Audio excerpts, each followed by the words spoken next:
Babies try harder after watching adults struggle. In a quiet room at MIT, a 15-month-old baby is attacking a button. She presses it. Nothing happens. She presses it again. Still nothing. The button is a fake. It was always a fake. The researchers made sure of that. And yet she keeps going, long after most of us would have quietly given up. The reason has almost nothing to do with the toy in her hands. It has to do with what she watched a grown-up do about 90 seconds earlier. Here's the strange part. This baby can barely walk. She has, at most, a handful of words. She could not tell you what effort means, or persistence, or giving up. And yet, in under 2 minutes, she seems to have learned something about all three by watching an adult wrestle with a jar. Which raises a question that sounds almost absurd. Can a baby decide how hard to try at something just by watching you fail? To see why that is not as silly as it sounds, it helps to picture what a baby actually is. Not a tiny adult, not an empty cup waiting to be filled. A baby is closer to a very small, very serious scientist, running experiments all day long, dropping a spoon to check that gravity still works, studying faces to work out what they mean, quietly collecting data on a world that turned up with no instruction manual. And one of the most useful things any creature can learn is a single, ruthless question. When is something worth the effort, and when is it a waste of time? Because effort is expensive. Every animal has to budget it. Try too hard at hopeless things, and you wear yourself out for nothing. Give up too soon on the solvable ones, and you go hungry. So somewhere, somehow, a baby has to learn to set that dial. And here's what makes that so hard to study. Earlier work had already shown something surprising. Babies can pick up cause and effect from just a handful of examples. Tiny, fast learners, drawing rules from almost no data. But effort is not a fact about the world. It is a judgment about it. Could a baby really learn something that slippery, when trying is worth it, from almost no evidence at all? The researchers wanted to find out. What they built was small, simple, and just a little bit devious. It worked like this. First, a 15-month-old watched an adult attempt 2 fiddly little tasks, easing a toy frog out of a container and working a keychain loose from a clip. Here is the clever part.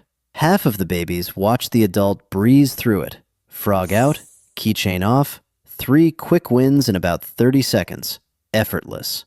The other half watched the very same adult struggle. Properly struggle. Tugging, twisting, trying one approach, then another, for a full 30 seconds before finally getting there.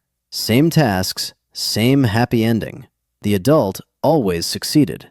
The only difference was whether it looked easy or whether it looked like work. Then came the real test. Each baby was handed a brand new musical toy with a big, inviting button on top.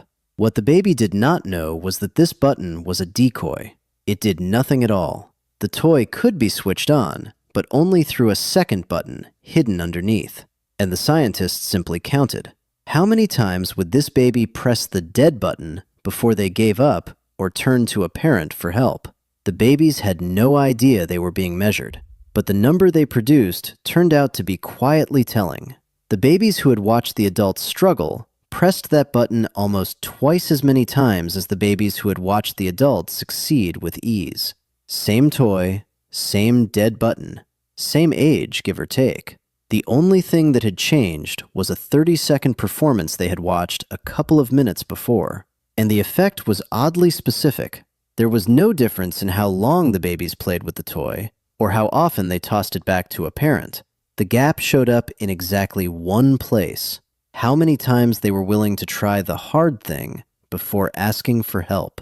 So they had not simply been amused by the struggling adult, they had taken a lesson from her. At 15 months old, barely verbal, these babies had watched someone work hard for something, and quietly decided that working hard was what you do. And then the researchers noticed something that sharpened the whole effect.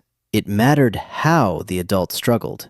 When the grown-up caught the baby's eye, said their name, and spoke to them directly, a kind of silent, "Watch this. This one is for you," the babies tried even harder afterwards.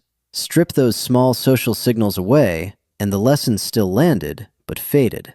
The visible effort was an amplifier, not the whole story, but a loud part of it. Which brings us to the bit that quietly turns a common instinct on its head. Most of us, around small children, feel a pressure to make everything look easy, to never seem frustrated, to hide the struggle, as if being good at something means it should never look like a fight. This study gently suggests the opposite, that the struggle might be the lesson, that letting a child watch you wrestle with something difficult and stay with it could teach them more than any effortless success ever could. The researchers are careful here, and so are we. This is one study in a laboratory with babies and toys. They did not measure how long the effect lasts, and as one of the scientists put it, nothing you learn in a lab ever applies directly to real parenting. But it does at least hint that letting your children see you try hard is not a flaw to be hidden. Which leaves a stranger question, one that has nothing to do with parenting and everything to do with what that baby was doing in the first place. We tend to think of babies as waiting to walk, waiting to talk, waiting to be taught. This points at something stranger, that long before the words arrive, a baby is already studying us, not only for what to do, but for how the world works underneath, whether effort pays, whether trying is worth it, whether the people around them give up or keep going. They are reading us, constantly, assembling a private theory of persistence out of the small scraps of evidence we hand them, mostly without noticing we are handing anything over at all. And it may matter more than it looks. Persistence, the willingness to stay with something hard, is linked to how children fare years later, sometimes more closely than raw intelligence is, which makes the question of where it begins and how early quietly enormous. The toddler who will not abandon the puzzle, the baby hammering a button that will never, ever work.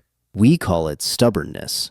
It might be closer to something learned, early, and from someone who was watching us far more carefully than we ever realized.